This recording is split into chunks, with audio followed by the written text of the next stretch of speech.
Buenas noches, un gusto saludarles. Cuando los micrófonos se apagan, cuando se guarda el uniforme, inicia una nueva etapa. Nos convertimos en esposos, nos convertimos en amigos. Dirían por ahí, nos convertimos en alguien silencioso. Pero detrás de cada relato hay una historia de vida, una historia que contar. Y esperemos que esta historia que le traemos hoy a usted le quede guardada en el corazón, como siempre. Que cada relato sea parte de esa historia de vida, no de una sola persona, sino de muchos que llevamos una historia que contar.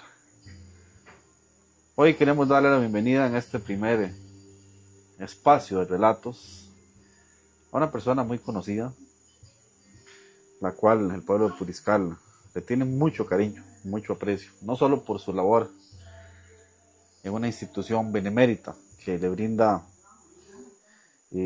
alivio al dolor humano, sino por una historia que contar. Y detrás de una cámara está el licenciado Ricardo Arias Mora. Ricardo, buenas noches a Relatos.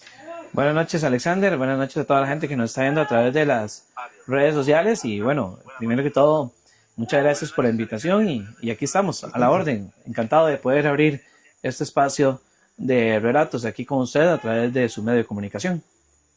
Siempre los periodistas están acostumbrados a informar, pero muy pocas veces, Ricardo, están sentados frente a la cámara siendo entrevistados, ¿cierto o no? Sí, la mayoría de las veces es para transmitir esa noticia o transmitir esa circunstancia o ese relato, diríamos, de lo que se está viviendo. Pero algunas veces también corresponde estar del otro lado de la parte de entrevistado a dejar de ser la entrevista. Y bueno, hoy es uno de esos casos. 34 años, Ricardo, vas a cumplir el próximo... No, ya tengo. Ya, 34. 35 años entonces. 35 en diciembre, si Dios lo permite. Creo que es el 12 de diciembre. 13. 13 de diciembre. 13 de diciembre, sí, un día.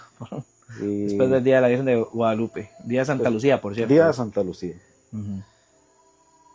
El Arias, por una raíz muy importante, don Emilio, y el Mora por doña Flora, grandes puriscaleños, que retratan la imagen de un gran ser humano. Antes de esto, Ricardo, vieras que buscamos mucha información, amigos, amigas, y muchas personas que hicieron preguntas, que consultaron. Y bueno, inclusive una de sus hermanas me dijo recordar a mami y a papi es ver a Ricardo. Vemos en Ricardo los rasgos de nuestra mamá y nuestro papá. Háblanos de Ricardo Arias. ¿Quién es Ricardo Arias? Bueno, muchas gracias. Sí, José Ricardo Arias Mora, pues el nombre completo, como lo dice. José por parte de abuelo paterno y Ricardo por parte del abuelo materno. Y se conjugan los dos y pues ahí está. Pues esa es la razón del nombre como tal, ¿verdad? De los abuelos viene el nombre como tal. Y bueno, Ricardo Arias es un periodista, un joven, un puriscaleño. Bueno, todavía tengo 34 años, todavía estoy joven. Chiquillo. Soy puriscaleño desde 1991 cuando nací. Y periodista desde el 2014, graduado.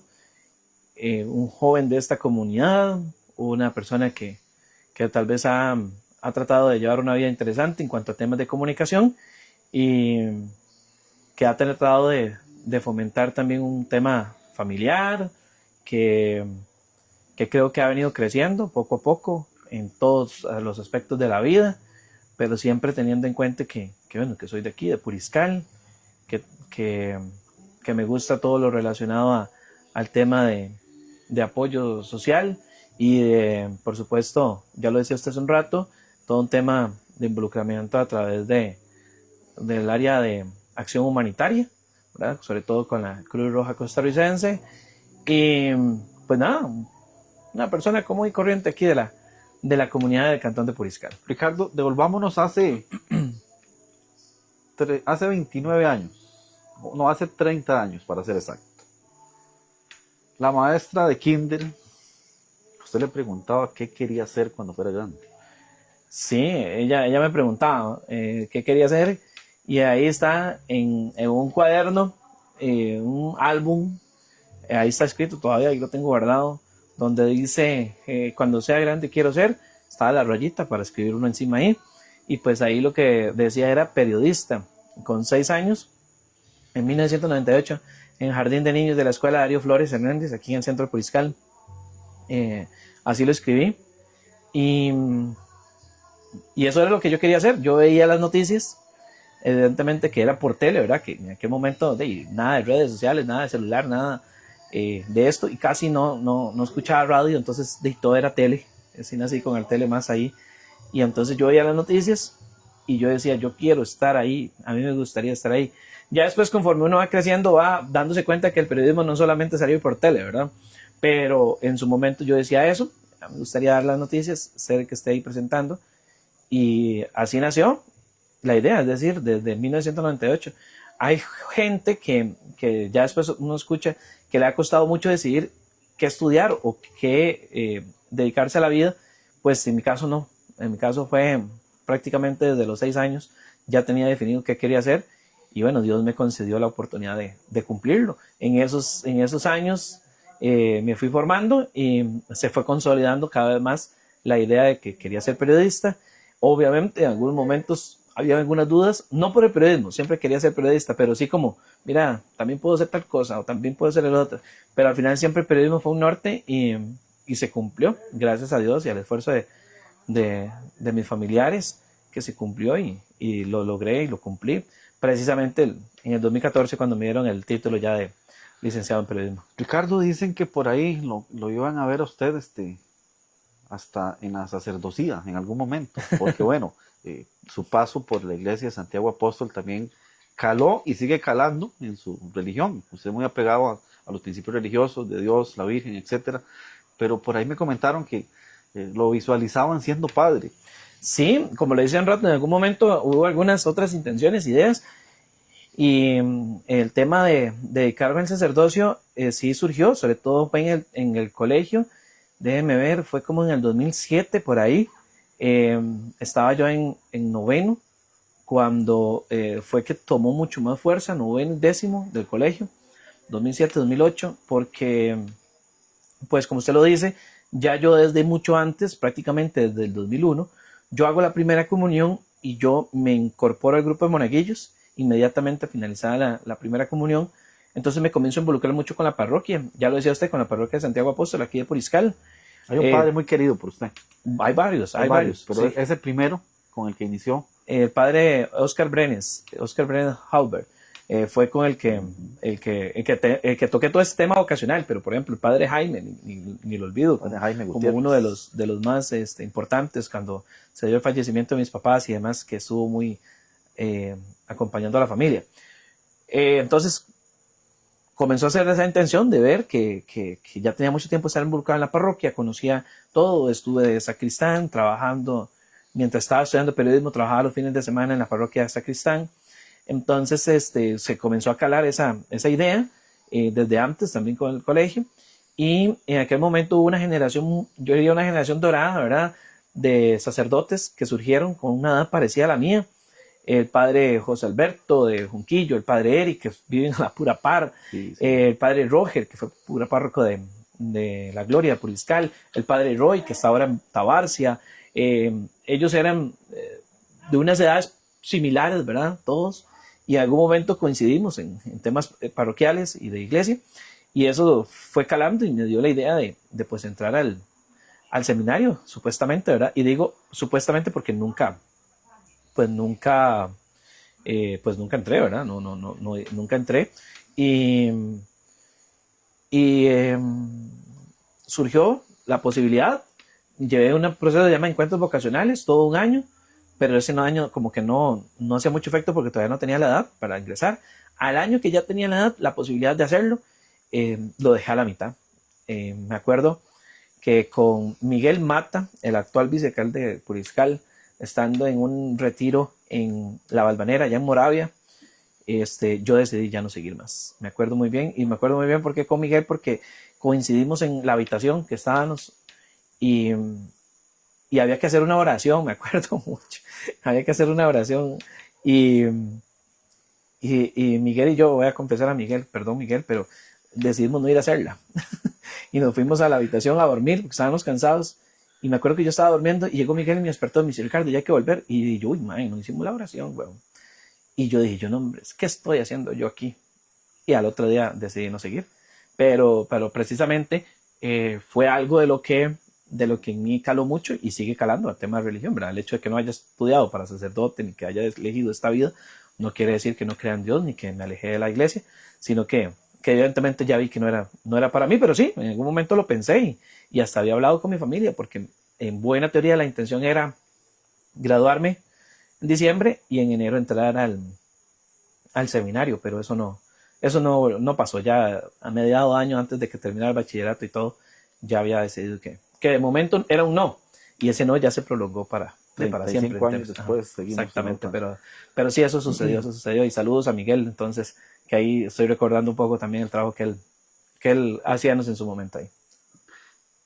Hay una etapa muy difícil, Ricardo, y lo digo con todo el respeto del mundo. Lo conversé con uno de sus familiares. Y el accidente de sus papás, y le decía a uno de sus familiares, tal vez algunos jóvenes o niños en ese momento, tras la pérdida de un padre, hubieran cogido caminos muy diferentes, drogadicción, hubieran buscado algún escape para no seguir con su proyecto de vida. A usted lo motivó muchas cosas.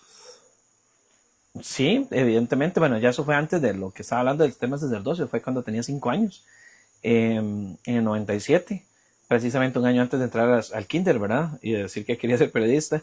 Eso fue un accidente de tránsito donde íbamos de paseo, toda mi familia y un primo que iba ahí en el sector de Gamalotillo de Turruares.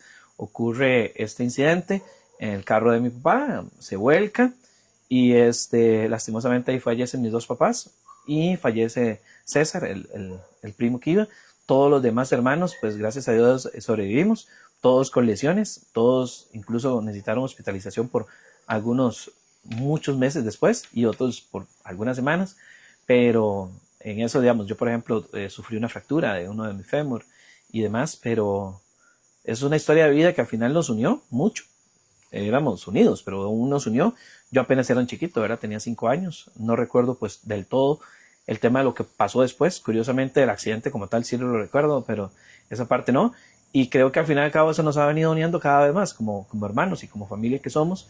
Pero sí, fue un tema, y es un tema bastante duro, pero al cabo de ya tantos años uno lo ha logrado asimilar, lo ha logrado comprender y ha logrado vivir con ello, ¿verdad? El hecho de perder a los papás a una altura tan pequeña de vida, con 5 años, es duro porque usted carece de la figura paternal y maternal. Hay otras figuras que llegaron a complementar la vida de uno, sin embargo jamás va a ser lo mismo, pero eso no nos hizo, digamos, caer en ninguna situación mala, más bien nos fortaleció cada vez más y nos hizo personas más valientes. Y lo hablo en términos generales porque todos mis hermanos así lo son también. A eso voy, Ricardo. Andrea, Jorge Mario y Maricruz. Defíname separado el significado de cada uno de sus hermanos. Yo lo diría, todos es amor, definitivamente, porque lo que más reina entre nosotros es el amor. Vengo de una actividad familiar con ellos, ahorita en Santa Marta, y de ahí lo que hay es amor, es todo, unión, amor. Sabemos que nos tenemos los unos a los otros y cuando hay algo que está pasando, pues sabemos que podemos confiar con ellos. Cada uno tiene sus particularidades. Maricruz, que trabaja en el hospital de niños, que se ha dedicado por completo a todo esto, que es mamá también. Andrea, ni qué decir, ¿verdad? La figura de materna, la que ha estado siempre cuidándonos, que también es mamá. Jorge Mario también con su trabajo, con su apoyo en la casa, con su forma también de ser. Entonces al final todos como hermanos nos complementamos bien y para cada uno lo que hay es amor. O sea, de mí hacia ellos y de ellos hacia mí. Eso no lo tengo en la menor duda completa. hay amor y eso lo resume todo. Hay algo que nos llama mucho la atención, y bueno, yo que lo conozco, Ricardo, desde sus inicios en el ámbito profesional, el significado de Isabel para usted, porque desde que yo lo conozco, Isabel ha sido primero su amiga, su novia por muchos años y hoy su esposa. Ah, interesante. Bueno, yo no sé. Obviamente para haber amor tiene que haber también una relación de amistad previa. Pero vieres que en el caso, dice yo, la amistad fue demasiado poca. Entonces cuando usted dice amiga me llama la atención porque sí, hey, tiene que haber una amistad, ¿verdad? Desde antes. Pero fue muy poco, digamos. Yo a Isa la conocí en octubre del 2011 y nos hicimos novios un 5 de noviembre de 2011. Es decir, yo creo que no teníamos ni un mes de conocernos cuando nos hicimos novios. Y estuvimos de novios 4 años y medio. Nos casamos en abril del 2016 y ya tenemos más de 10 años de casados. Entonces, también, evidentemente, hay más que amor, también hay como una unión de apoyo mutuo, porque cuando ella ha estado en alguna situación difícil, ahí he estado, y cuando yo he estado en una situación difícil, ella ahí ha estado, ¿verdad? Entonces es una consolidación de amor fuerte, diría yo, que evidentemente como cualquier relación tiene sus aspectos difíciles, duros, que han ocurrido, pero siempre prevalece esa parte y, y bueno, y no por nada ya tenemos más de 10 años de casados, ¿verdad? ¿Quién tendrá más aguante de los dos? Sí, exactamente, yo no sé, yo creo que es ella la que tiene más aguante, pero bueno. Ricardo, hablemos un poco de ese paso por la universidad, porque bueno, llegó La Voz de Cristo, usted estaba ya en la universidad y empezó a surgir con muchas más ganas. Yo diría que la semillita del periodismo a nivel regional, con aspiraciones a nivel nacional, hasta llegar a hoy. Sí, bueno, con el tema de yo ya venía a estudiar, digamos, yo empecé a estudiar en el 2010, terminado el colegio en el 2019, ¿verdad? En el 2009, perdón. Entró a estudiar en enero del 2010 periodismo y precisamente en mayo, creo que fue por ahí, tenía 4 o 5 meses de estar estudiando periodismo, estaba en el primer cuatrimestre, cuando se da la opción, llega el padre Carlos Alfaro Arias y me dice que la radio le está ofreciendo a la parroquia un espacio desde hacía tiempo atrás, pero que la parroquia no lo había agarrado porque no tenía quién, no había surgido. Y a la hora de él darse cuenta que yo estoy estudiando periodismo, él me dice, ¿por qué no lo agarró usted? Y hacemos un programa religioso. Entonces empezamos en mayo del 2010 el programa. Es un programa que curiosamente aún se mantiene, todavía está al aire en la radio, conducido obviamente por otras personas, pero es ahí donde yo tengo mi primera experiencia con un medio de comunicación, más allá de lo que ya había hecho en el colegio y demás. Y comienzo a trabajar ya en un programa radial que se llamaba, o se llama, mejor dicho, La Voz de Cristo, como lo digo, todavía existe. Y era una vez a la semana. Y me acuerdo que cambiaba cada 4 meses de horario. Cambiaba 4 meses de horario porque depende el horario que yo tuviera en la universidad, lo tenía que variar. Entonces, a veces eran los martes, otra vez los miércoles, otra vez jueves, viernes, ¿verdad? Todo era muy cambiante porque si yo tenía que ir a la universidad un jueves, no podía hacer programa jueves. Entonces, cada 4 meses había que cambiar de horario. Eran muy benevolentes también en la emisora. Y sí lo tuve por bastante tiempo, por lo menos 2 años y medio, 3, por ahí. Estuve con el programa de La Voz de Cristo. Yo recuerdo que inclusive, Ricardo, en muchas ocasiones que había algún suceso. Acordate que en aquella época de estudiante puriscal, no sé, hubo una etapa de demasiados sucesos y siempre corríamos en moto, en carro con Giovanni, con Marvin, con Edward, y en muchas ocasiones usted se quedaba rezagado porque nos decía, hoy tengo clases, hoy tengo el programa de radio. Entonces fue algo interesante, ver ese corre-corre para llegar a hoy. Ajá, en aquel momento yo creo que igual habían sucesos, igual que ahora, pero antes se cubrían de una manera diferente porque había un accidente de carro moto y había que estar ahí. Hoy no hace falta ni estar ahí porque a usted le llegan todo y la información y demás. En aquel momento pues no había tanta accesibilidad y sí, más de una vez tenía que correr para poder ir a la universidad o correr para llegar al incidente, ¿verdad? Más de una vez también me tenía que montar en el carro de Marvin Gamboa para ir, que me pasaba, me recogía. Íbamos ahí, me acuerdo una vez que me dio casi una angina de pecho por correr hacia Santa Cecilia, subir hacia el río. Un día un accidente que hubo, casi el accidente fui yo. Y también de usted, Alexander, también más de una vez, me acuerdo una vez que fuimos a La Palma, un accidente que hubo en la noche en la moto. Casi nos accidentamos una vez, hay unas vueltas ahí en la oscuridad, un neblinero. Cumple 10 años la moto yo. Y usaba un casco que usted tenía que era la huevera. Eso no servía, Ricardo, pero para nada. O sea, nos accidentaban y no servía eso, claro, y no servía para nada ese casco. De hecho, hay un video que nos grabaron en la gira del 15 de septiembre con uno de los buses de Antonio Aguilar, y alguien nos grabó en el autobús, yo rayando el autobús y usted grabando con el casco de la hormiga atómica. Ese casco se hizo famoso. Exactamente. Entonces sí, esos son experiencias que vea que yo no las olvido, las recuerdo bien y que al final y al cabo también lo marca a uno, porque yo venía empezando y demás, y era la necesidad también de hacer lo que uno le gustaba desde donde uno estaba, que era desde Puriscal, ¿verdad? Yo creo, Ricardo, que esa etapa, tanto de radio como de reportear aquí en Puriscal, fue una escuela que a usted lo impulsó demasiado. Y nos impulsó al final de cuentas a todos. Aprendimos de usted, nos enseñó, y usted se llevó su aprendizaje y lo puso en práctica en las aulas, y hoy por hoy lo sigue poniendo en práctica. Ah, no, totalmente de acuerdo. Uno no tiene que olvidar por dónde ha pasado. Y si la vida lo ha llevado por esas cosas, pues hay que recordarlas. Y por eso ya le digo, recuerdo mucho esas experiencias de ir en moto o ir en carro, y esa angina de pecho que casi me da una vez ahí corriendo, y múltiples experiencias de ir a cubrir costas y llevarse chascos y de vacilar también, y el periodismo de calle así es. Al final y al cabo creo que es el mejor periodismo que hay, el periodismo de calle. Y el palomo era. ¿El de cuál? ¿Palomo? El ¿no? Amarillo. No, el canario. El canario, subió a Valsilla de Mora, a las montañas de Valsilla de Mora. Sí, usted fue así también, sí, en moto.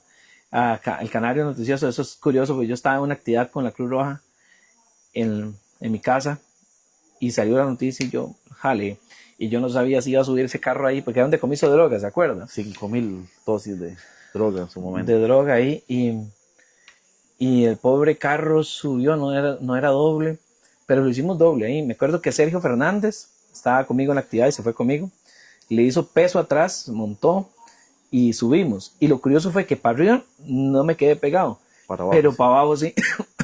Venía bajando y se clavó una piedra en medio de las dos llantas ahí entre la barra y todo, que hubo que parir ahí para poderlo sacar bajando.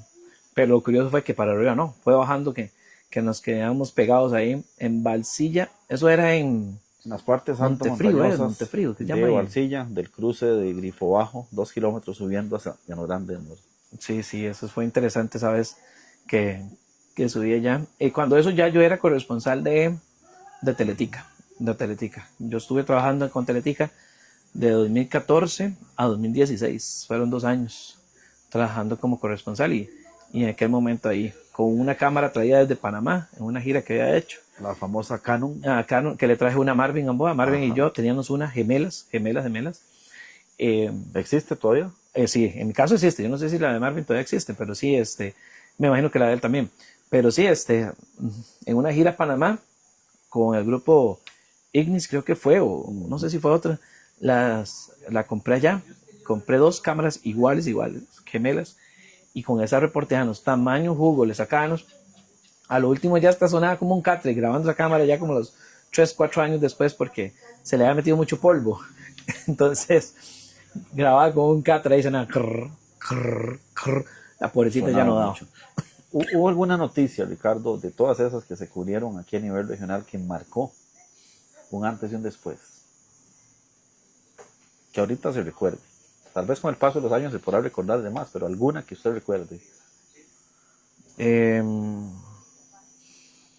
Una noticia fuerte, porque ya involucró el tema personal, y justo venía yo casándome, tenía 8 días de estar casado, venía de la luna de miel, digamos 8-15 días, el 17 de abril del 2016, que fue la muerte de Jonathan. Sí. de Jonathan Villalobos. Yo me casé el 9 de abril. Jonathan fallece el 17 de abril del 2016, sí, del 2016. Y, y evidentemente fue una noticia de mucho impacto, ¿verdad? Que nadie se la esperaba, ni nadie la quisiera cubrir, ni nada por el estilo. Jonathan, yo lo conocí hacía 2 años o 2 o 3 años atrás. Él llega como uno de los compañeros que comienza con el proyecto de Entérate Noticias. Ya había empezado, pero él llega como a los meses. Y pues ahí nos entablaba una bonita amistad. Él ya no estaba en Entérate cuando eso, estaba en un proyecto con la radio aparte, pero obviamente la amistad y la amistad como tal surgía y cuando nos avisan de esa muerte en la madrugada, pues fue muy, muy impactante, muy dolorosa, muy fuerte y que eh, allá está Jonathan viéndonos desde el cielo. Creo que no solo usted, sino a todos los que trabajamos en su momento, compartimos con Jonathan, fue algo que impactó demasiado, porque jamás uno piensa cubrir la noticia de alguien tan cercano. Ricardo, como pasan los años, uno pues va agarrando experiencia.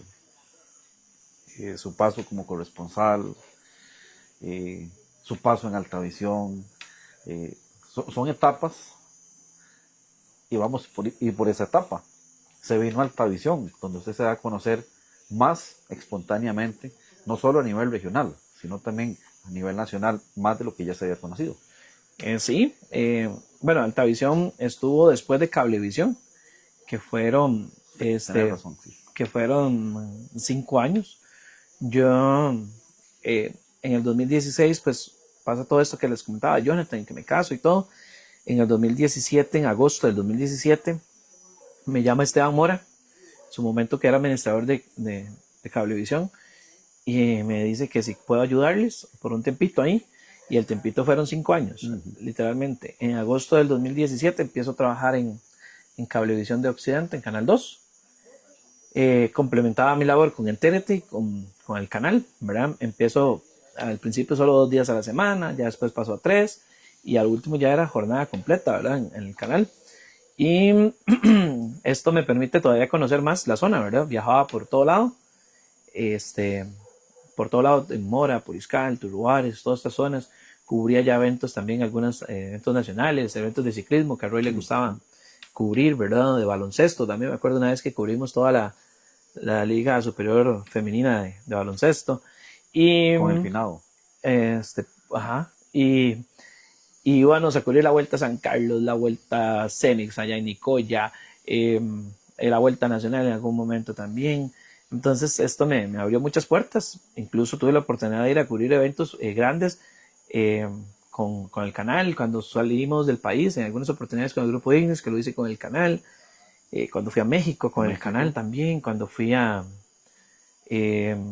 dónde más fue que fui? Bueno, a otros lados ahí. Y eventos en los que Tele1 era patrocinador, también ahí íbamos a cubrir San Ramón y para qué. Ahí agarré muchísima experiencia también, Canal 2 de Cablevisión de Occidente. Y trabajo hasta octubre, me parece que del 2022. 22 fueron 5 años.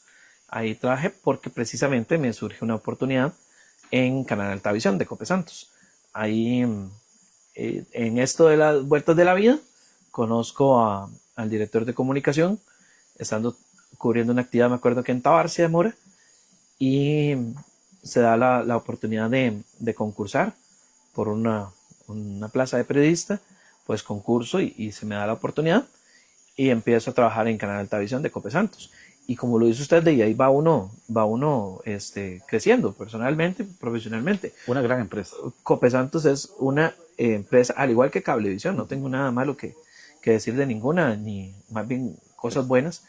Y bueno, dentro de Cope Santos ya es una empresa muchísimo más grande, ¿verdad? Que no solo se dedica al tema de cable, sino a otros aspectos, ¿verdad? De infocomunicaciones, de electricidad, que tiene mucho crecimiento o avance en otras áreas. Y pues comienzo a relacionarme con un periodismo ya no tan a la carrera, digámoslo así, que no quiere decir que sea mal, sino un periodismo de un poquito más detalle, de poder hacer una nota, sentarse y hacerla un poquito más detallista, aprender que hay otras maneras diferentes de producción de información, de aprender de que hay diferentes temas de presentación de eventos. Entonces ya las actividades que hacía la cooperativa las ya nos cubríamos, y no solamente las cubría, sino que más bien era el presentador. Entonces ya tocaba dejar la camisita tipo polo, sino ponerse el saco, la corbata, y, y eso también me va dando mucho conocimiento, mucho auge, ¿verdad? Y que rápidamente me, me integro a la familia de la cooperativa con todas las personas que ahí trabajan, ¿verdad? Hasta el día de hoy, ¿verdad? Porque todavía hay, incluso hay relaciones laborales que hemos hecho en los últimos meses con ellos. Pero sí, ahí estoy trabajando. Yo lo catalogo como tuve un crecimiento enorme en tan poco tiempo, porque como que decían los mismos compañeros, y yo lo sentía así, yo sentía como que yo tenía años de estar trabajando ahí, pero años. Y cuando me preguntaban, ¿cuánto tiene? Yo, mira, 3 meses. Y yo siento como si fueran 3 años más bien. Porque sí fue como una integración muy rápida, ¿verdad? Pero curiosamente, ya en tiempo, lo que yo trabajé para cable, para canal de alta visión de Cope Santos, fueron 8 meses. Fue sumamente poquito. Aunque yo sintiese que fue mucho tiempo, pero sí fueron solo 8 meses. Ahí se recuerda a Mario Patricio, a Alberto, al director de Infocomunicación, A todos los compañeros y a don Johnny. don Johnny, y los encargados de edición, que también sí. grandes personas, las cuales también se lleva enseñanza a cada uno de ellos. Me preguntaron que si se visualiza fuera del país en algún canal importante. Pues uno nunca puede cerrarse las ideas y decir, no me visualizo en X o Y lugar. Porque vea, usted me pregunta a mí, es que si yo me visualizaba, por ejemplo, ahora cubriendo un tema de catástrofe a nivel mundial, como lo que acabamos de vivir, yo le diría, o sea, no lo veo. Pero ante esa pregunta la respuesta es, uno nunca puede cerrarse las puertas a nada, y si en algún momento se presenta, pues se da. Y algo que me ha caracterizado a mí es que yo nunca he hecho, o yo nunca he venido pensando en que voy a hacer esto para ganar esto. O sea, yo no entré a Canal 2 para pensar que luego iba a Cope Santos y después de Cope Santos para ir a Cruz Roja. No. Las cosas se han dado solas, y algo que me toca decirlo aquí, y es que yo para todas las veces en estos trabajos que he tenido, pues sí he tenido que concursar y presentar mi currículum, ir a entrevista y demás, pero nunca ha sido como que yo lo haya fomentado de una manera directa, ¿verdad? Todo siempre es porque, mira, me gusta lo que haces, ¿por qué no concursas, verdad? Me gusta tal trabajo, así fue con Canal 2, ¿verdad? Esteban me llamó y ahí está. Con Cope Santos lo mismo, con la Cruz Roja también. Entonces, al final y al cabo, siento que oportunidades como esas se pueden dar. Y sí, si en algún momento me dicen a mí un canal a nivel internacional o algo lo que sea, pues evidentemente puede ser una opción, ¿verdad? Yo estuve en Cruz Roja un tiempo y una vez me preguntaron, Alex, ¿tomamos la foto primero o después? ¿O qué hacemos? Yo tuve que separarme por X o Y razones, porque sí dependía al 100% como corresponsal de algunos medios de prensa y no podía darme el chance de hacer eso. Hoy sabemos que es un delito bastante complicado. Usted ahora llegó a una etapa de su vida, profesionalmente hablando, que ama sobre todas las cosas. Está en un área de comunicación con una institución a la cual usted le ha entregado alma, vida y corazón. Bueno, sí, definitivamente, como le decía hace un rato, se fueron abriendo puertas, y en el año en el 2023, hace ya 3 años, ya casi se va a cumplir 3 años, que se da la oportunidad de asumir este reto en la Cruz Roja. Bueno, yo le voy a decir una cosa, ni por la mente me pasaba todo lo que se ha hecho y de lo que involucra este trabajo, ¿verdad? Es demasiado. Pero sí se conjuga a unos ciertos aspectos, y aquí me voy a echar el cassette para atrás. En el año 2015, yo entro a la Cruz Roja. Es decir, si ustedes vuelven a ver hacia atrás, todavía ni estaba en Canal 2 cuando eso. Fue en un año precisamente en el que estuve solo con Entérate, con el proyecto de Entérate previo a casarme, a mí me mandan una imagencita, como ya yo tenía la página, entonces me mandan una imagencita, Adrián Jiménez me la manda y me dice que si puedo publicar eso, que si le hago el favor, y era una imagencita diciendo que se ocupaban voluntarios en la Cruz Roja. Entonces yo la veo y yo le respondo una vez por WhatsApp y le digo, con mucho gusto la publico, pero dirás que yo quiero entrar a la Cruz Roja. De la nada, o sea, de la nada fue que surgió así. Sin embargo, ya yo había pensado en involucrarme porque una vez con Abel Torrens, en un accidente en San Antonio Río, llegué yo a cubrirlo y solo estaba Abel, como suele pasar, solo una persona atendiendo. Y me acuerdo que Abel, yo llego a cubrirlo como periodista y Abel me dice, pásame unas gasas que están dentro del carro. Y están adelante. Y yo me vine, abrí la puerta del pasajero en la ambulancia y dije yo, ¿qué son unas gasas? Y yo me quedé viendo y dije yo, puña, ¿qué son unas gasas? Y el paciente ya tirado, y Abel solo. ¿Qué hago? Y entonces, como Abel vio que yo no, ni para atrás ni para adelante, se vino y la sacó. Entonces dije yo, puña más inútil, ¿eh? Yo no poder ni ayudar ni saber qué es unas gasas, en qué le puedo ayudar. Entonces ahí me quedó la espinita, ¿eh? Me quedó. A los meses me manda Adrián eso, entonces dije yo, no, aquí es la oportunidad de una vez. Y me involucro, comienzo a apoyar, me inscribo, comienzo a capacitarme, a dar unos cursos de primeros auxilios y varios cursos previos que habían. Ya me gradúo, por así decirlo, como socorrista, como asistente en primeros auxilios. Eso ya a principios de enero del 2017, perdón. Y comienzo a trabajar como socorrista voluntario, totalmente voluntario, hacía mis guardias y demás. Ya después llevo el curso de manejo de vehículos de emergencia, ¿verdad? Entonces ya no solo como socorrista, sino ya como conductor de ambulancia. Después llevo el curso de rescate vertical a raíz de una emergencia que ocurrió en Turrubares, que me acuerdo muy bien, un domingo en la mañana que estaban haciendo guardia y un carro se fue en San Luis de Turrubares, un carro tipo mula, que cayó al río. Nosotros estábamos de guardia, yo estaba de guardia esa vez y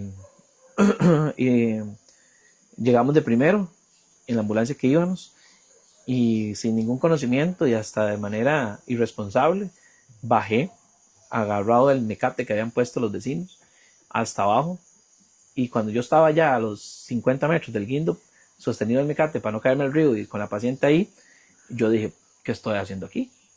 Entonces eso motivó a que incluso el comité se preocupara y comenzamos a trabajar en un curso de rescate vertical. Lo llevé y hoy por hoy pues no soy el mejor rescatista porque no lo soy, ni estoy carente de serlo, pero por lo menos ya tengo los conocimientos básicos y ya por lo menos sé qué hay que hacer y qué no hay que hacer. Y después ya comencé a llevar otros cursos y demás. Entonces cuando llega la posibilidad de asumir la coordinación de prensa, la factura de prensa de la Cruz Roja, pues hay que decirlo así, ya yo conocía a la Cruz Roja. Ya tenía 6 años de estar en la Cruz Roja, un poquito más. Entonces ya conozco un poquito la institución y pues eso me da un plus y comienzo a trabajar ya como asalariado en una institución a la cual había prestado mi servicio voluntario pues mucho tiempo. Ricardo, asumir el departamento de prensa donde hay el día de hoy, y voy a decirlo con números para no cometer algún error, 518 miembros de medios de comunicación de todo tipo. Tener que mantener activo ese chat 24/7 como lo tiene usted y todo el equipo de trabajo, que es bastante grande. ¿Qué tan difícil?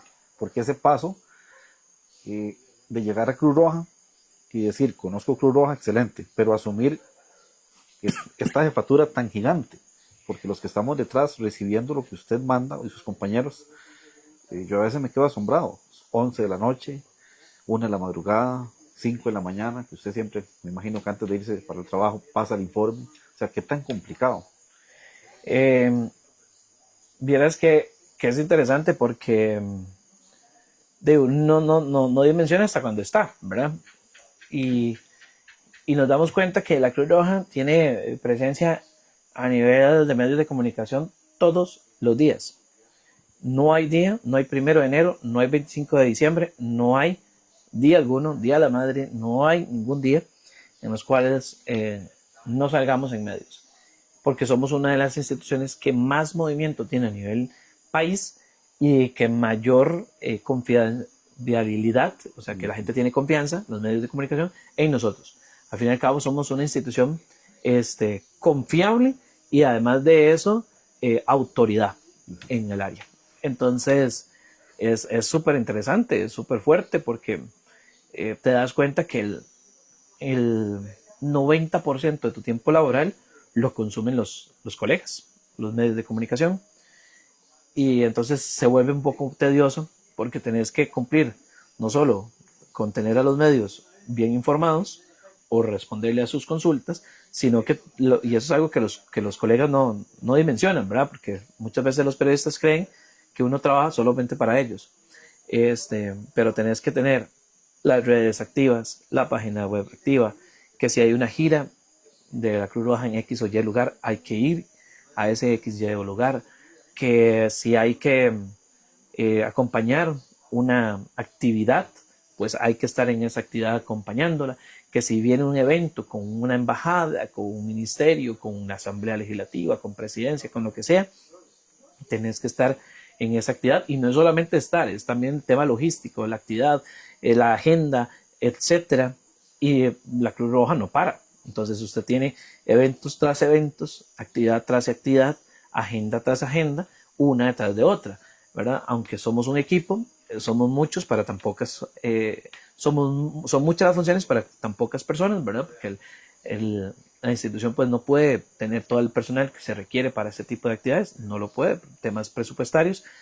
Usted ve otras instituciones que tienen 11, 12, 13 personas involucradas en los departamentos de prensa y comunicación, y pues en el caso de nosotros no lo es así, pero se vuelve muy tedioso. En un mundo donde hay mucha competencia también, ¿verdad?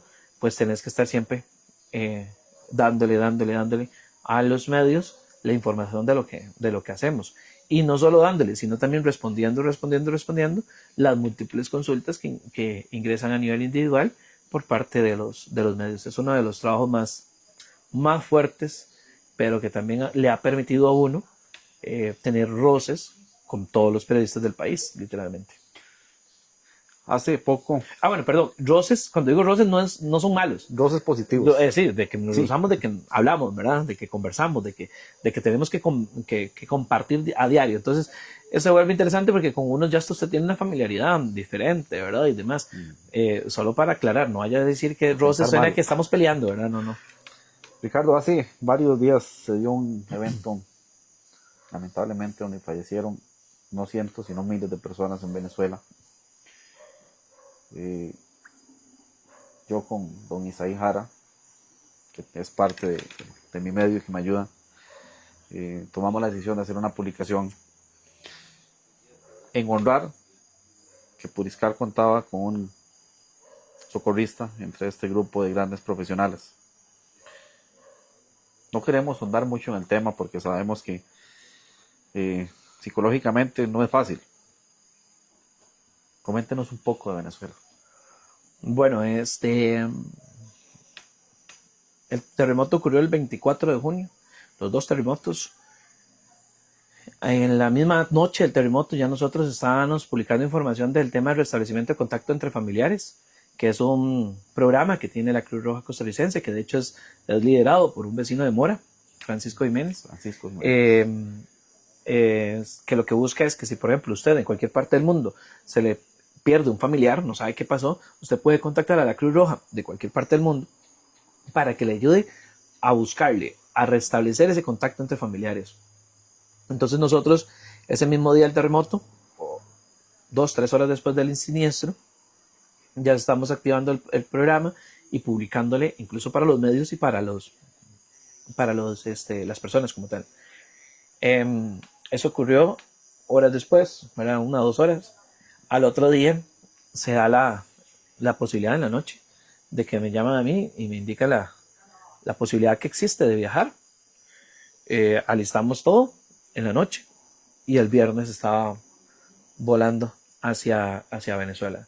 Es decir, esto fue muy rápido. Yo cuando llegué a Venezuela yo me quedaba pensando, yo mira, pero ¿qué hace que fue que nos dimos cuenta que tembló, ¿verdad? Hace menos de 48 horas y ya yo estoy aquí. No se sorprende, ¿verdad? De lo que está pasando. El impacto como tal es sumamente fuerte. Eh, ver múltiples edificios en el suelo, escombros. Es que usted no ve como que, mira, parece un edificio, no, es que usted lo que ya ve es escombros. En tele se ve algo muy básico. ¿Ah? En televisión se ve algo muy básico. Totalmente. En lo que usted ve en redes y lo que ve en televisión, lo que ve en videos, etcétera, fotos, no es lo que usted ya ve y lo que su cerebro dimensiona cuando está ahí. Ver esos edificios completamente destruidos, ver que los que quedaron de pie no sirven, están dañados, están agrietados completamente, ver la calamidad humana, el dolor, las personas sufriendo, buscando a sus familiares entre los escombros, se vuelve muy duro, muy duro. Cada imagen supera la anterior en su cabeza, cada vez que camina un metro el carro hacia el lugar de la catástrofe, el impacto psicológico es muy fuerte porque estás viendo algo que nunca en la vida has visto, ¿verdad? Perdón, Ricardo. Hay unas imágenes que usted compartió entre las miles que mandaron al chat de prensa, que obviamente usted las graba dentro del el edificio que está prácticamente colapsado, donde están rescatando a los muchachos, duraron bastantes horas, donde don Millar Collado está con un cincel, golpeando para poder llegar a donde está el paciente.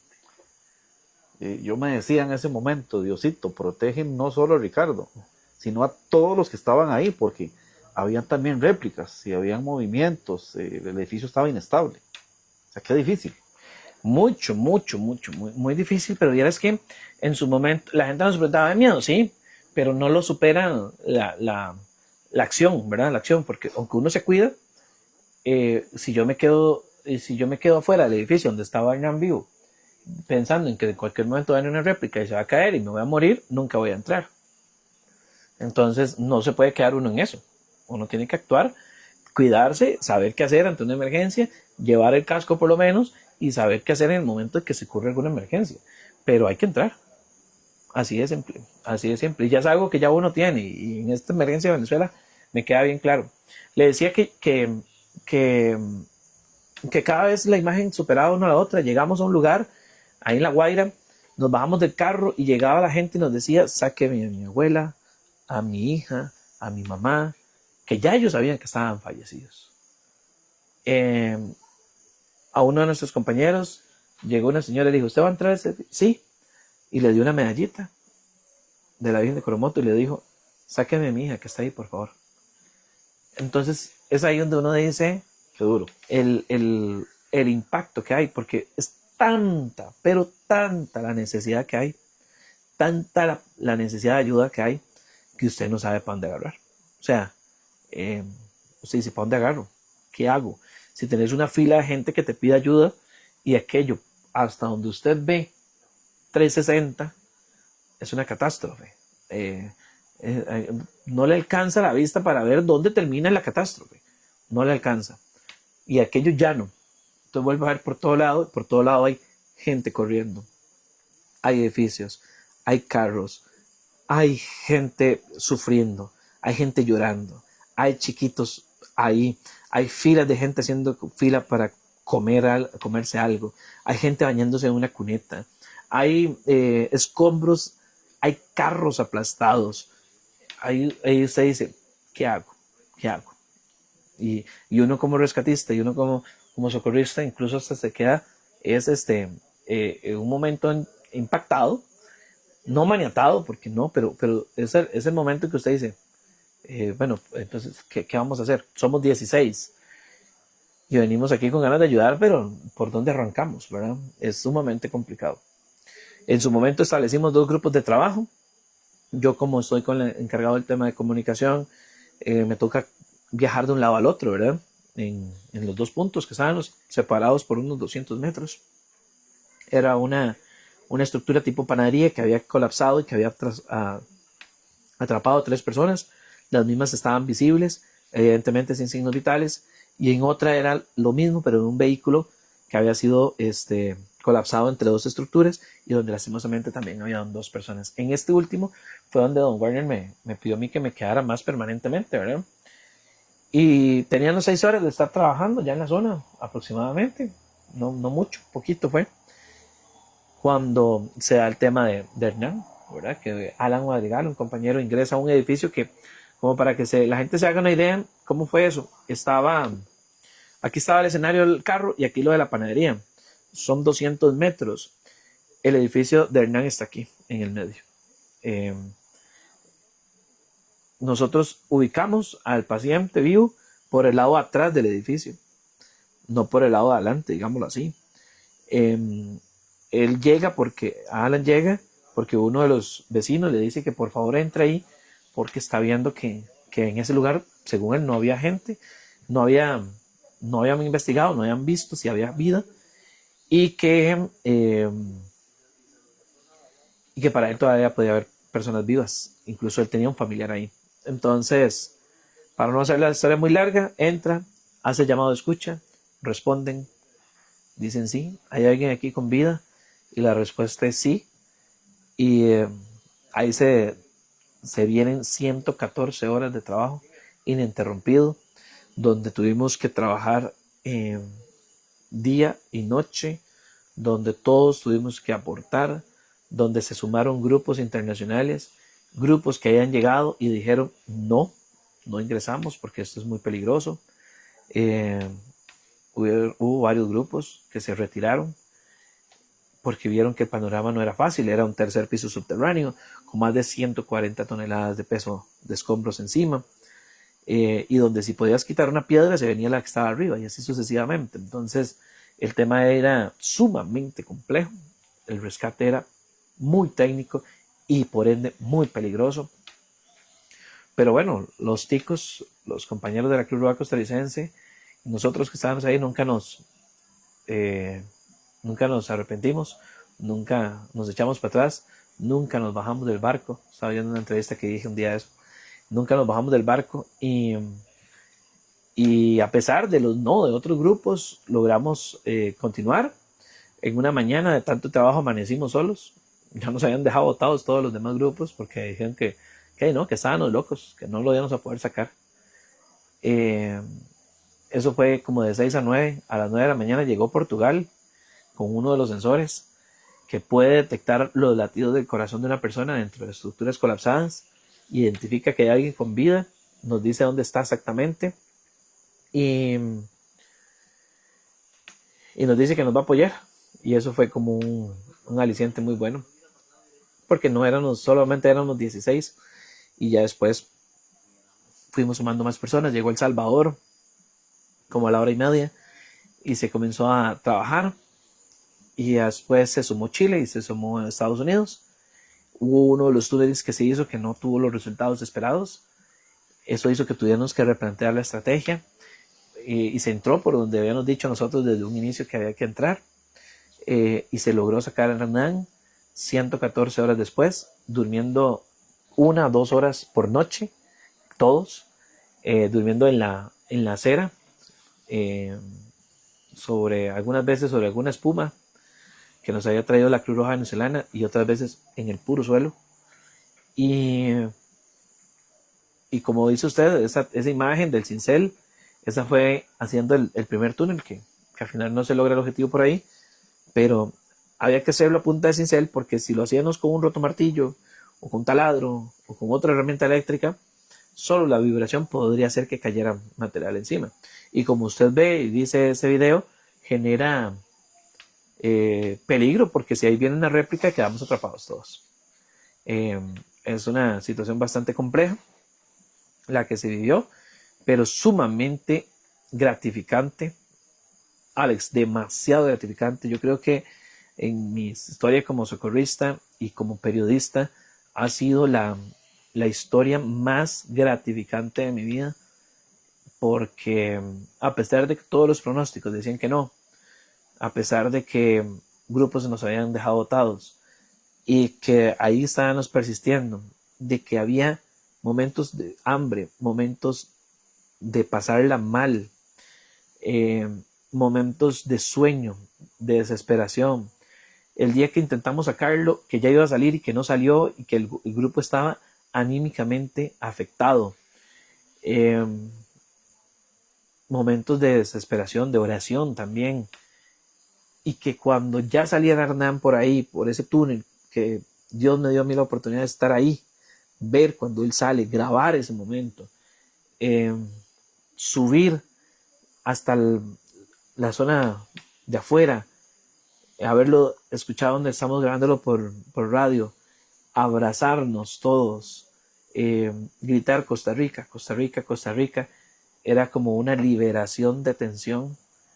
Yo hablaba con mi esposa las noches anteriores y los ratitos que podía para decirle que estaba bien y todo lo demás, y yo lo único que le decía, lo que tenemos que hacer es esperar que salga. Hernán tiene que salir, él tiene que salir. Yo le daba entrevista a los medios de comunicación de allá y yo le decía, estos milagros tienen que terminar bien, estas historias tienen que terminar bien. Y era como, no solamente lo decía porque deseaba que así era, sino también porque era una terapia para mí mismo y una terapia para los demás compañeros de decir, esto tiene que terminar bien. Aunque sabíamos que había un porcentaje muy grande de que así no fuera. La desesperación estaba ahí. También había, además del dolor de la gente, pero había también solidaridad. Ahí llegaba gente repartiendo agua, café, arepas, confites, gente que no sabían ni quiénes eran, pero eran venezolanos. Un señor que llegaba en su carro todos los días a las 3 de la tarde y sacaba café en su coffee maker y alistaba café para todos. Ya lo esperábamos nosotros con ansias. Gente que llegaba y nos repartía cosas, que nos decía mensajes de ánimo. Un día de estos, el día que amanecimos solos, llegó una señora, estábamos ahí con la Cruz Roja Mexicana, y llegó a darme ellos toman café como cuando lo que aquí llamamos shots. Y es igual, digamos, ellos no toman café en taza, sino en copitas pequeñas. Y llegó a repartirme un pedacito de café con una arepa, muy buena, me acuerdo. Y me dice, ya lo van a sacar. Y yo decía en mi mente, ¿cómo le digo a esta señora que estamos solos? De que amanecimos solos, de que los demás grupos nos dejaron, de que dicen que está muy difícil. ¿Y cómo le digo que si lo dejamos nosotros es porque seguro si seguimos alguno de los nuestros se va a morir? Entonces son momentos de dolor, de desesperación, de tristeza y de solidaridad con el pueblo venezolano. Y al final le decía, la emoción, yo cierro los ojos y me recuerdo donde voy subiendo esas gradas, grabando a Minger, donde Minger va diciendo por radio que después de 114 horas el paciente está fuera del túnel. Es esa emoción, esa adrenalina, esa situación como gratificante. Es como cuando usted, no sé, tenía que hacer un pago y no lo podía hacer y cuando lo hizo dijo, uy, qué alegría, ya lo hice. Bueno, no sé, eso es no hay forma de escribirlo. Exactamente, es un ejemplo pequeño, pero es como cuando usted está esperando un resultado y le dan el resultado y es positivo, vamos, es bueno. Es una cosa más que eso, digamos, porque era mucha la tensión que había. Y yo subo esa rampa para llegar a la calle. ¿Cuánto de hondo, Ricardo? Son 3 pisos subterráneos. Son 3 pisos subterráneos para poder llegar a la calle como tal. Entonces, digámosle que pues pueden hablar unos 12 metros todavía de hondo. Y llegar y abrazarnos, gritar, celebrar. Pero yo, era interesante porque yo sí grité, sí celebré, sí me abracé con gente, pero yo una vez estaba el tema periodístico que te hace así, una vez, y entonces dije yo, ya tengo que dejar de abrazar gente porque no estoy grabando. Entonces, si usted ve los videos, a quien más sale abrazando gente es a Minger, que venía conmigo de abajo. Entonces yo voy grabando y tomando fotos al mismo tiempo, abrazos, otra vez paro de grabar y otra vez abrazos yo para poder abrazar y celebrar. Y de una vez hacer el posteo. Se nos fue el internet en ese momento. Yo estuve desde la 1 de la mañana sin sentarme, estuve de pie todo el rato y este teléfono, el institucional, ya casi no tenía batería, entonces grabé con el personal y evidentemente para mandarle a los medios es solamente por el institucional. Entonces yo activando el AirDrop para que se pasaran los videos que había grabado con uno para el otro y esperando que se empataran y no se empataban y, y que el internet se va y que hacemos el posteo y que le decimos al mundo de que ya está fuera, Hernán. Comienzo a grabar y yo lo publico en el chat de prensa, que por ahí está, ¿verdad? El video. Y comienzan a llamarme periodistas y periodistas y periodistas y periodistas y periodistas. Y obviamente yo estoy en una situación que todavía Hernán no ha salido a la calle, ¿verdad? Él estaba abajo y yo rechazando llamadas para poder seguir mi trabajo. Entonces al final se vuelve muy completamente gratificante, muy emocionante también poder saber que dichosamente se logra y que cuando usted escucha a rescatistas de otros países que le dicen tengo 30 años de estar en esto y nunca había ocurrido algo así, tengo 20 años, chilenos, potencias mundiales, estadounidenses y demás diciendo que un rescate tan técnico y que el rescate fuera liderado por ticos, que desde un inicio estuvieran ticos y que al final estuvieran ticos, eso no tiene, pero no tiene la emoción que usted cree con el que uno vivió esos instantes. Y después fue atender medios y atender medios, atender medios, atender medios, atender medios, atender medios. Yo hice un grupo de prensa internacional con medios de todo el mundo. Todo el mundo, te estoy hablando hasta Nippon TV de Japón, Telemundo, la SBC, la BBC de Londres, Caracol, todos los medios de Venezuela, brasileños, medios brasileños, medios argentinos, rusos, medio ruso. De todo lado, de portugueses, y al final es sumamente gratificante desde el punto de vista de rescate. Yo aprendí mucho en temas de rescate y también aprendí mucho en el tema de periodismo, el manejo de medios a nivel internacional. Usted me pregunta a mí, ¿le costó, Ricardo, atender los medios, hablar con ellos? Y yo les diría que no. O sea, yo no hice nada fuera de lo que hubiera hecho. Pero sin embargo, es hasta después que termina todo, que cuando yo comienzo a ver los videos de todos estos medios, ¿verdad? ¿Qué hice? Que entonces uno dice, mira, yo atendí a este medio, o de Warner, o Minjar, o Alan, que lo entrevistó todo el mundo. Uno dice, esto es un impacto a nivel mundial. Y después de los grupos que tengo ahí de medios, que todavía están, de medios internacionales, ver que tengo 22 periodistas ahí de todo lado, y que yo lo hice por iniciativa, de que nosotros hicimos una área de prensa, como aquí se haría en Costa Rica, pero ahí no hay quien lo haga. Entonces éramos nosotros los que liderábamos, así como nosotros liderábamos el rescate, pues nosotros liderábamos el tema de prensa ya, y literalmente era yo. Cuando se dio la alarma de que había que evacuar, no sé si recuerda ese video donde suena, donde vamos subiendo. Están subiendo. Los periodistas se atraviesan con los rescatistas para grabar. Entonces yo hago una reunión con ellos, les explico lo peligroso que acaban de hacer, de que violaron la área de prensa que les habíamos dicho, de que si suena eso, los 3 silbatos, quiere decir que hay evacuación, que ustedes no se podían atravesar con los rescatistas, porque si este edificio se va a caer nos mata a todos. Y así se los decía.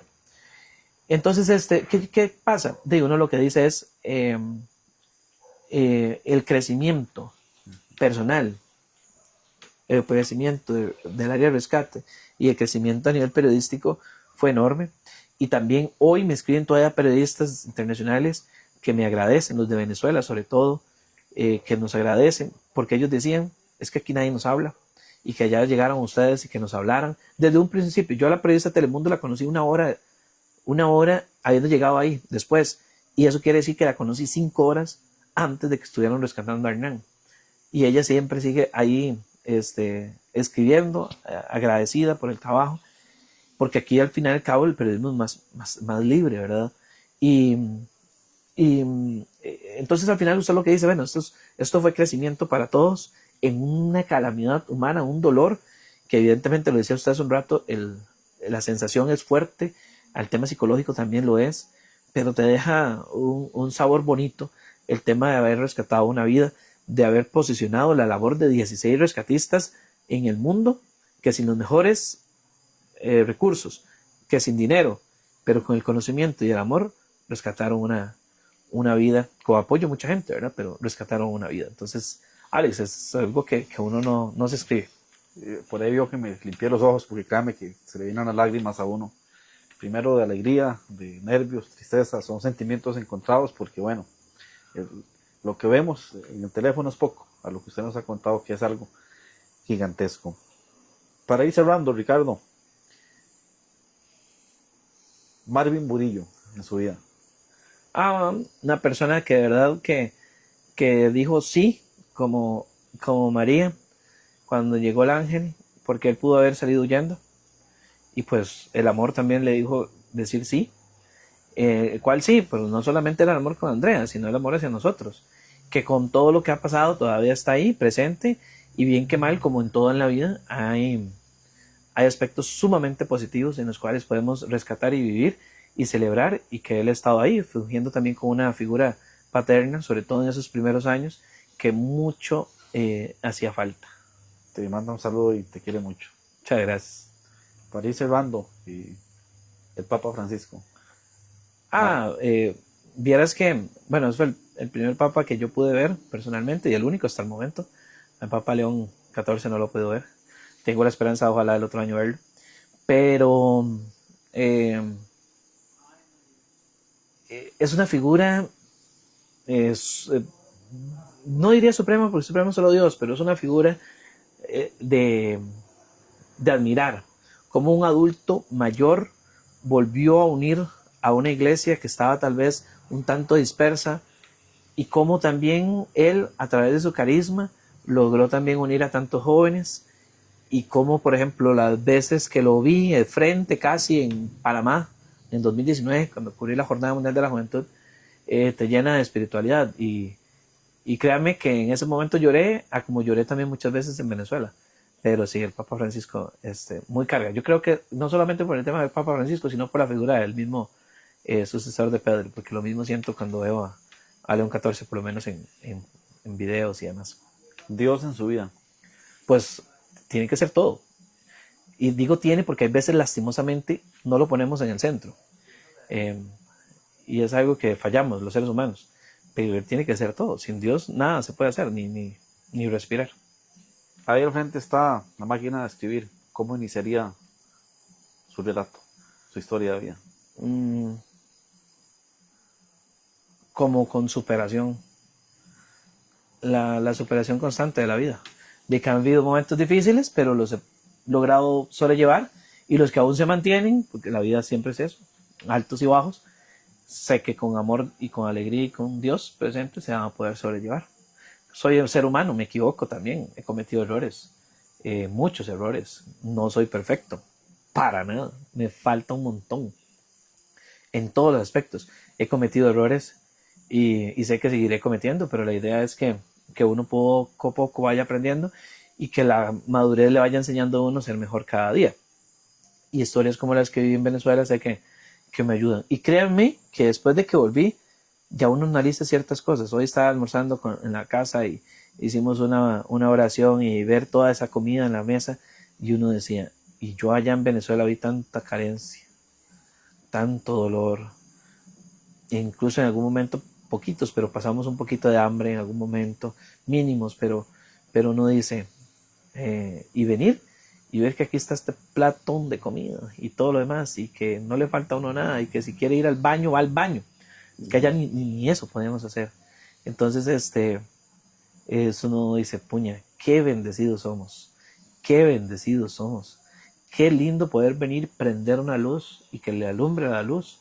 Allá no podíamos ir al baño, allá no nos podíamos bañar porque no había agua, y cuando conseguíamos agua era con balde, evidentemente. Cuando uno ve el dolor de la gente, y uno llega aquí y ve que ahí tiene todo, que puede viajar en carro tranquilo de la vida, va, viene, que tiene el lujo de pasear, de darse sus comelonas, de disfrutar. Y uno dice, y allá, en este momento, allá no se está pudiendo. Ahí ahorita el olor debe ser insoportable. A como lo estábamos viviendo nosotros en los últimos días, el olor era insoportable y el olor era muerte. Y saber que aquí lo podemos hacer, de que tenemos salud, de que tenemos vida y de que estamos bien y que hay tanta gente pasando momentos tan duros, tan delicados y no hay otra manera más que agradecer. Y yo sé que ya estamos terminando y quiero aprovechar para que le digamos a la gente, y lo dije el otro día en misa que el Padre me pidió que dijera algo. Yo les decía, lo que podemos hacer todos y todos, indistintamente de la religión que seamos, es rezar, pedirle a Dios por esas personas, por los que perdieron a un ser querido, por los que ya no tienen hogar, por los que fueron damnificados, como por los que todavía están ahí ayudando, los rescatistas, la Cruz Roja Española que está hoy ahí todavía, la Cruz Roja Venezolana que está ahí, todas las personas que están tratando de ayudar a esas personas, porque a un mes de los terremotos, los daños y el dolor todavía sigue. Y para rezar no se ocupa plata. Entonces yo no le estoy pidiendo a nadie done. Si puede donar, excelente. Hágalo por las vías oficiales, con la Cruz Roja Venezolana, con la Iglesia Católica, con Cáritas, con quien usted quiera y le nazca de su corazón. Si lo puede hacer, hágalo. Pero hay algo que podemos hacer y que nadie nos tiene que limitar y que lo podemos hacer hasta incluso sin que la gente se dé cuenta. Y es rezar. Rezar. Doblar rodillas. Pídale a Dios de la manera que usted quiera, de la religión que usted sea, de lo que usted guste. Pero pídale mucho a Dios, porque yo sé que estas oraciones son escuchadas. Nosotros rezamos 24 horas antes de sacar a Hernán y lo logramos. Mucha gente aquí en Costa Rica rezaba por nosotros estando allá. Y uno dice, ¿qué hizo que sacáramos a Hernán? Fue Dios. ¿Qué hizo que Hernán estuviera vivo? Fue Dios. ¿Qué hizo que Alan llegara y gritara y que Hernán lo escuchara? Fue Dios. No hay otro, no hay otro, no hay otro. Es Dios.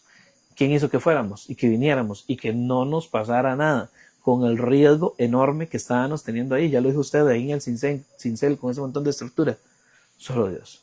Entonces, busquemos al que sabemos que no nos va a fallar. Es Dios. Algo jocoso. ¿Nos aguantará la moto de aquí a La Palma otra vez? No, estamos más gordos. Ricardo Arias Estamos Mora, más gordos, yo creo. Esa no, otra tal vez sí. gracias por este gran relato. Y hay que dar guardada Muchas gracias. un mes porque recordémonos que Facebook no nos restringe, pero vamos a Sí. descargarla para compartirla en el canal de YouTube y quedará para las siguientes generaciones. Así Gracias es. por aceptar este espacio, Ricardo, compartir y nos espera por ahí un buen chifrijo. Ya lo estoy viendo desde aquí. Qué mera tazota, ¿eh? Bueno, muchas Buena vida, gracias. Ricardo. Saludos a todos, que estén muy bien.